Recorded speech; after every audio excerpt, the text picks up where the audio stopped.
woven purposely to make her vanish from the world. When I was a child, I would spend the time of her absences waiting for her in the kitchen, at the window. I longed for her to appear at the end of the street, like a figure in a crystal ball. I breathed on the glass, fogging it, in order not to see the street without her. If she was late, the anxiety became uncontainable, overflowing into tremors throughout my body. Then I ran to a storeroom, without windows or light, right next to her and my father's room.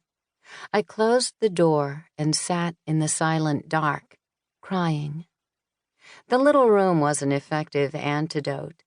It inspired a terror that kept at bay my anxiety for the fate of my mother.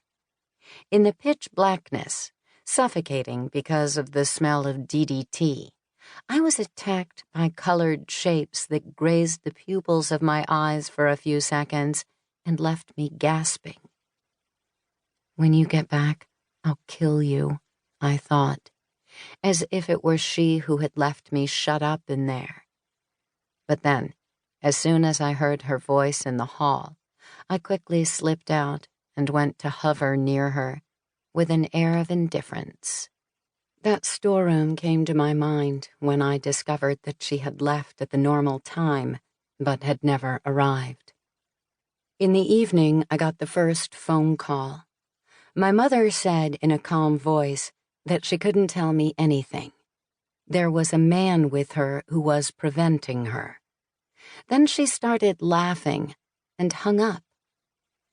At first, what I mainly felt was bewilderment. I thought she was joking and resigned myself to wait for a second phone call. In fact, I spent hours in conjectures, sitting vainly beside the telephone. Finally, after midnight, I turned to a friend who was a policeman. He was very kind and told me not to get upset. He would take care of it. But the night passed without news of my mother. The only certainty was her departure. Signora De Riso, a widowed neighbor about the same age, with whom for 15 years she had had alternating periods of friendliness and hostility, had told me on the telephone that she had gone with my mother to the station. While my mother stood in line to buy a ticket, the widow had bought her a bottle of water and a magazine. The train was crowded, but my mother had found a place anyway, next to the window, in a compartment jammed with soldiers on leave. They had said goodbye, warning each other to be careful. How was she dressed? In the usual way, in clothes she had had for years, blue skirt and jacket, a black leather purse, old, low-heeled shoes, a worn suitcase. At 7 in the morning, my mother telephoned again. Although I assailed her with questions, where are you? Where are you phoning from? Who are you with?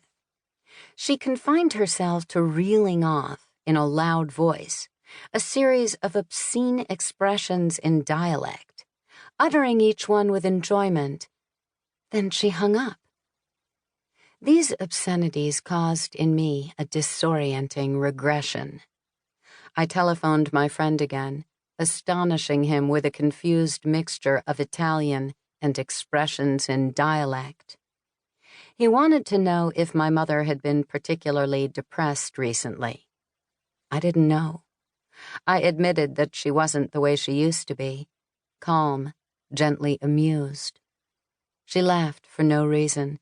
She talked too much. But old people often act like that. My friend agreed. As soon as the weather turned warm, old people were constantly doing odd things. There was nothing to worry about. But I continued to worry and walked all over the city, searching in the places where I knew she liked to walk. The third phone call came at 10 at night. My mother spoke incoherently about a man who was following her so that he could take her away wrapped in a carpet. She asked me to come quickly and help her. I begged her to tell me where she was. She changed her tone, said that it was better not to. Lock yourself.